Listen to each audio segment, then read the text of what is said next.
Mi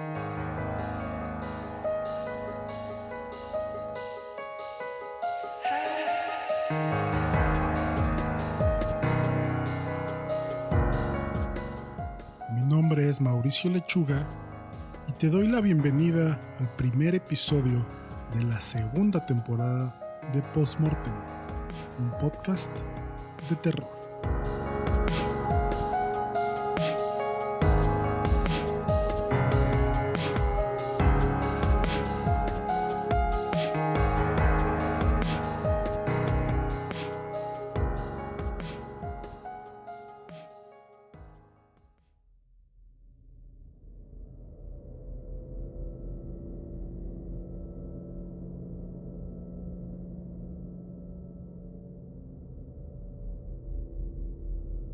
Imagina estar perdido en el océano abierto, achicando frenéticamente el agua de una balsa hundiéndose, la cual se rellena tan rápido como la vacías.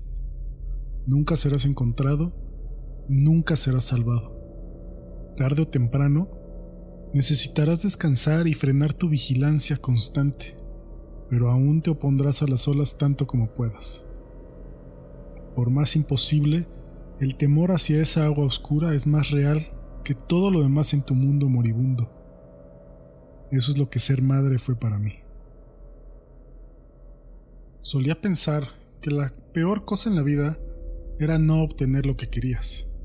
En mi caso, lo que quería era comenzar una familia, algo con lo que me había obsesionado desde que era una niñita, tratando de asegurarme de que todas mis muñecas se graduaran exitosamente y tuvieran familias propias.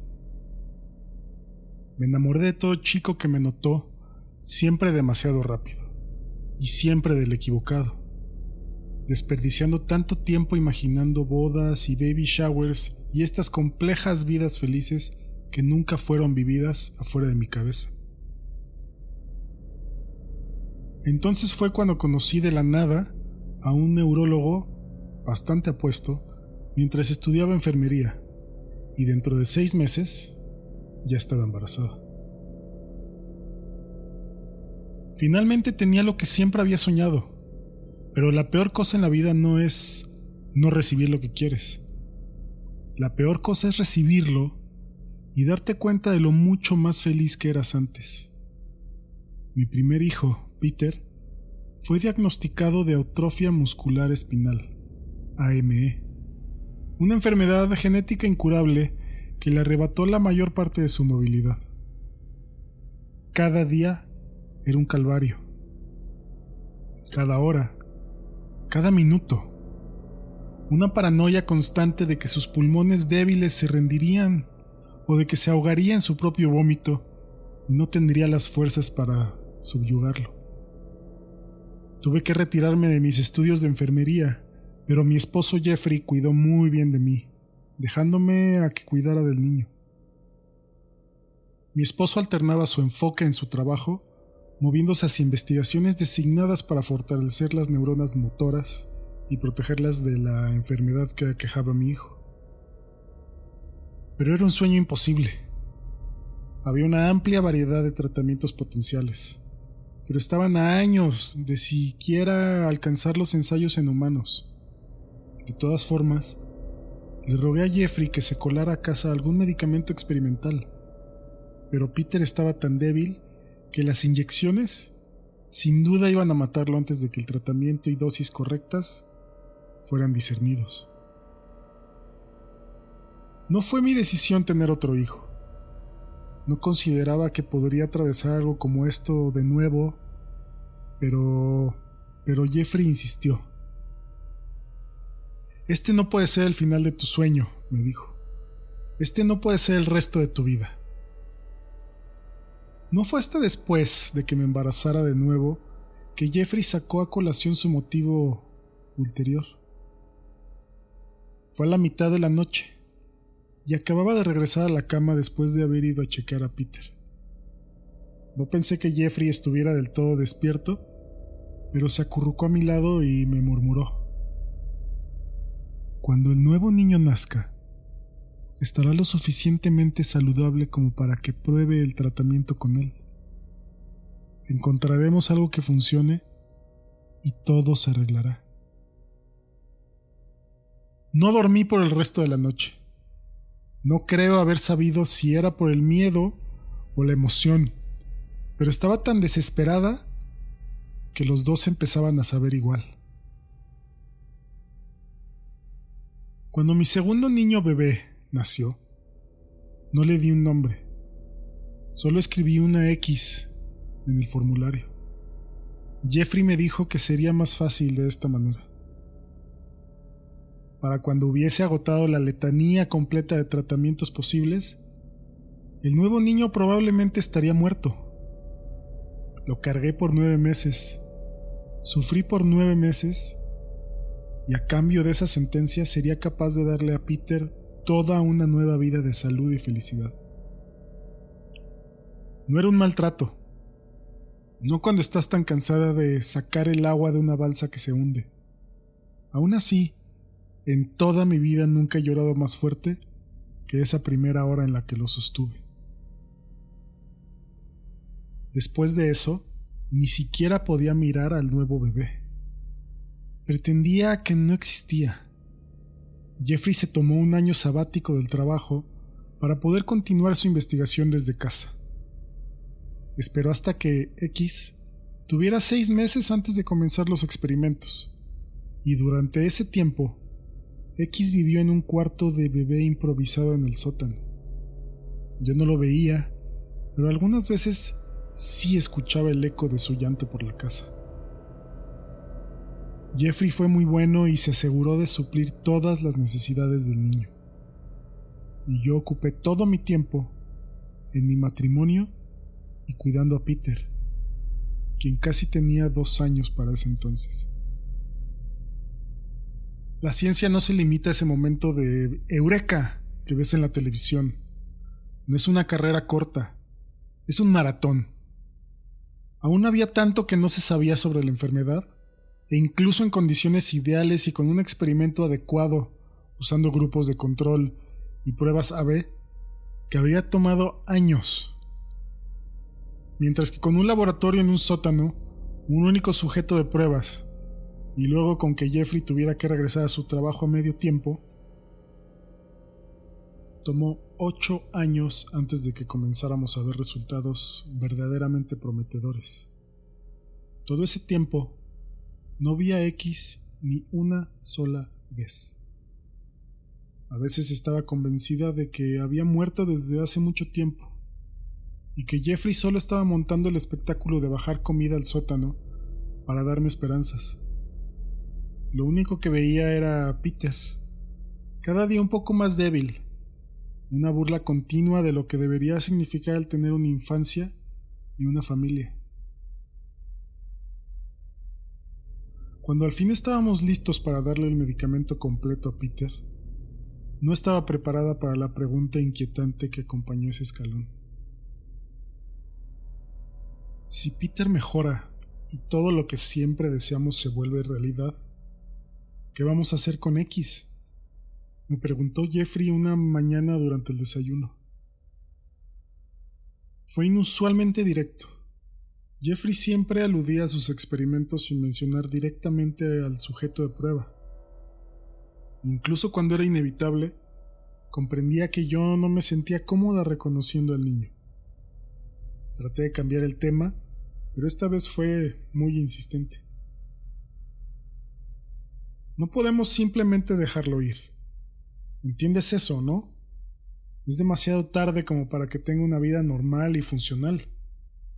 Incluso si algún día pudiera aclimatarse psicológicamente, los años de experimentos han... Haz lo que te parezca mejor, le interrumpí.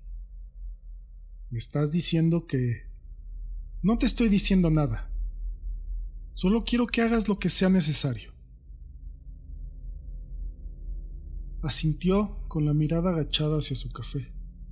La tensión gélida se intensificó mientras escuchábamos a Peter carcajeándose con sus caricaturas en la otra habitación. Se parece a mí, dijo Jeffrey sin levantar la vista de su café. Me tomó un segundo darme cuenta de que no estaba hablando de Peter. ¿Por qué me dirías eso? Me llama papá, añadió. Finalmente me estaba viendo, pero fui yo quien no pudo recibir su mirada de regreso. No le debiste haber enseñado a hablar. Fue todo lo que le pude contestar. Eso es incluso peor que darle un nombre. En todo otro sentido, el experimento fue un éxito. Dentro de una semana desde la primera inyección de Peter, sus movimientos voluntarios se hicieron más finos y deliberados. Para el final de su primer mes, ya podía caminar por propia cuenta. Escuchar cómo su respiración se estabilizaba, ver su sonrisa radiante mientras daba sus primeros pasos, todo era sublime, casi surrealista dentro de su imposibilidad fantástica.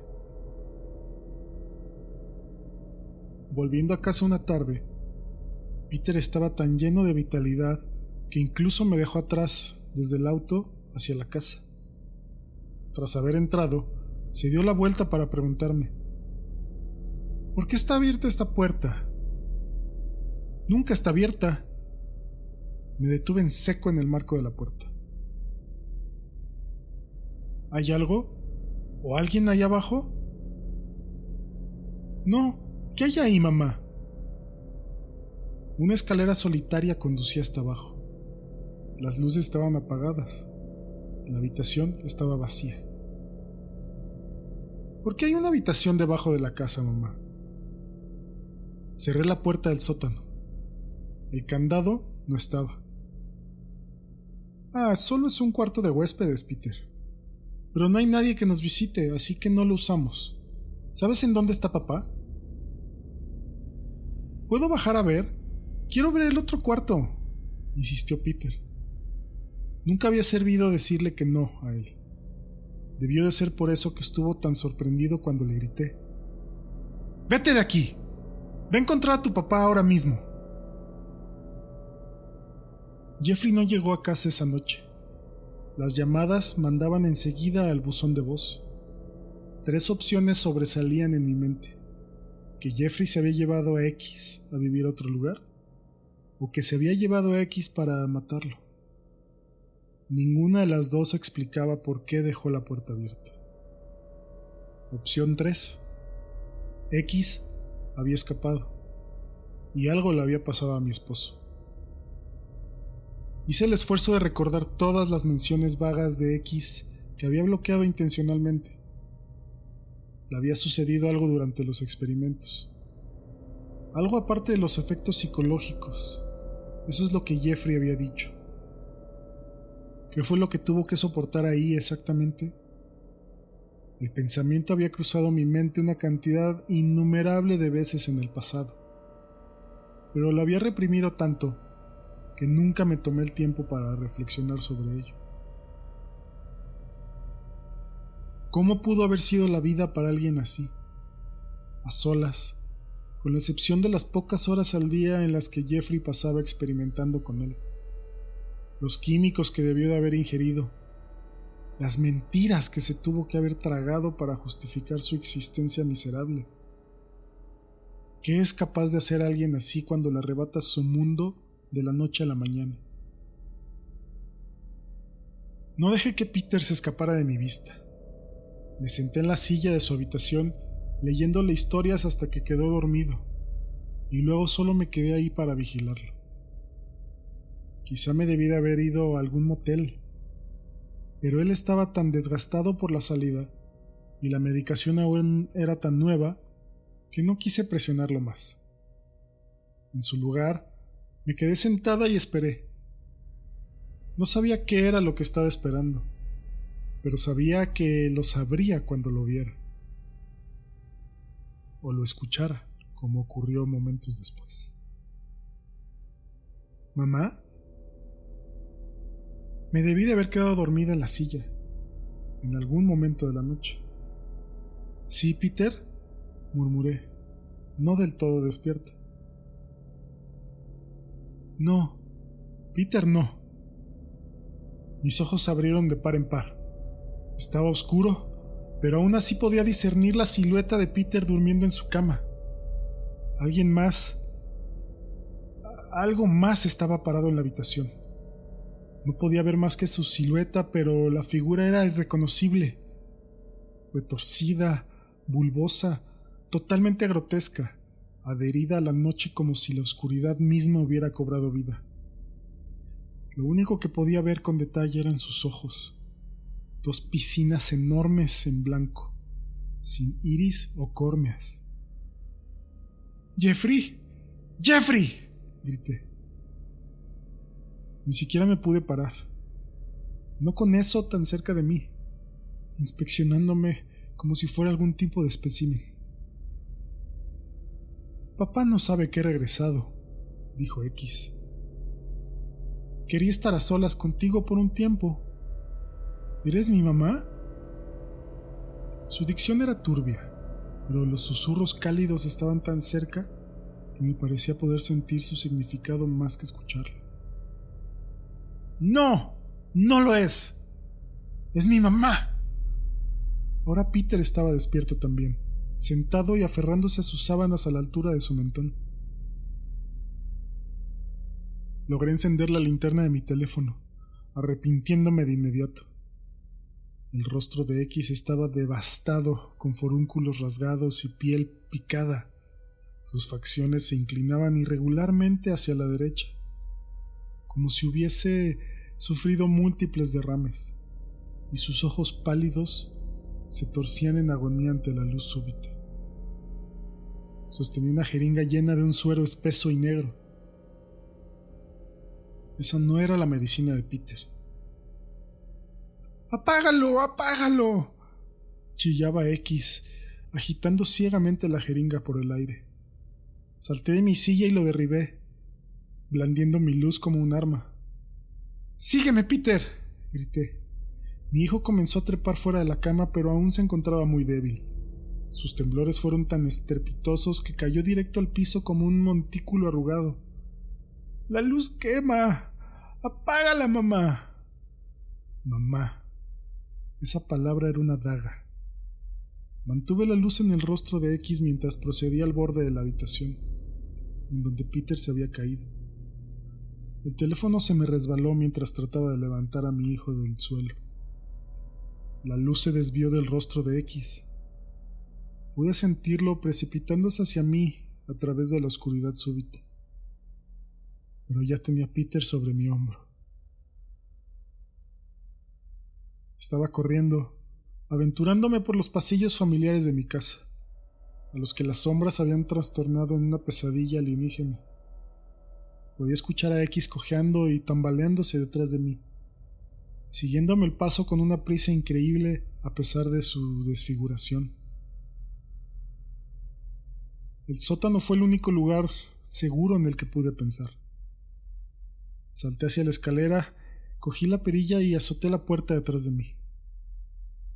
Recosté mi espalda contra el metal liso, sintiéndolo vibrar a medida que X se estrellaba contra la puerta una y otra vez. La fuerza de los impactos era como tratar de detener un auto.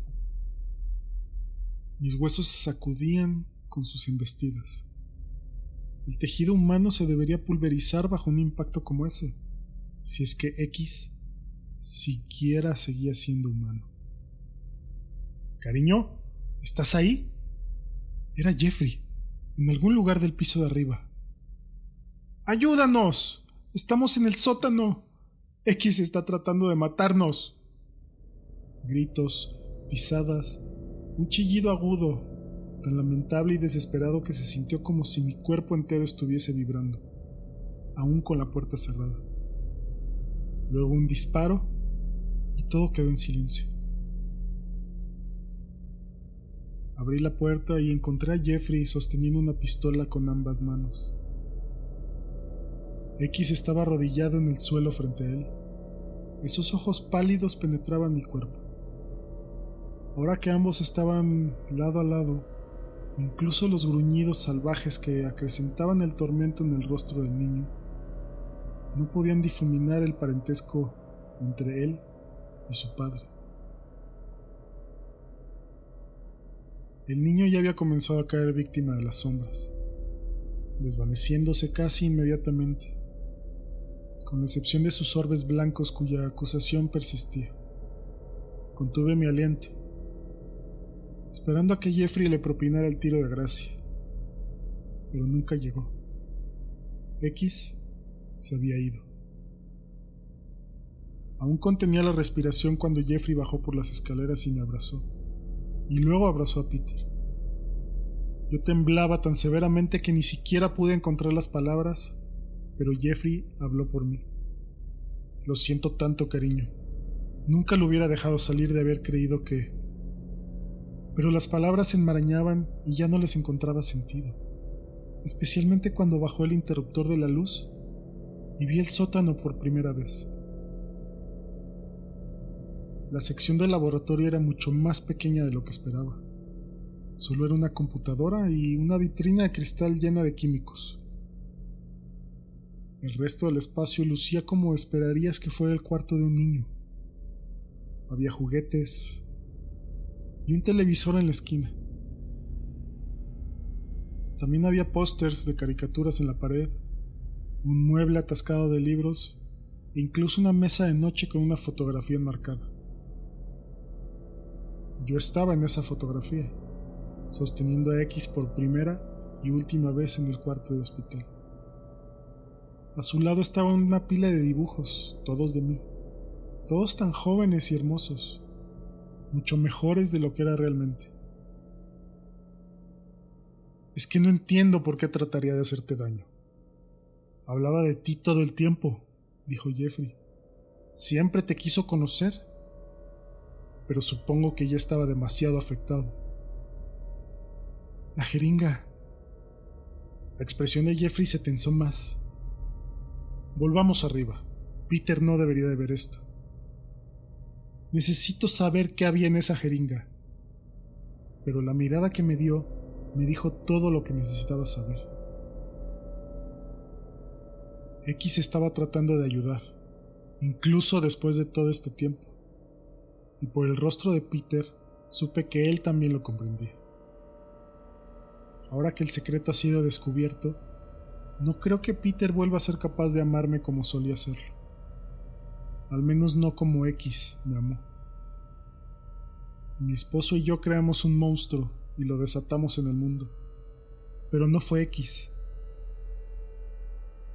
Los únicos monstruos somos nosotros.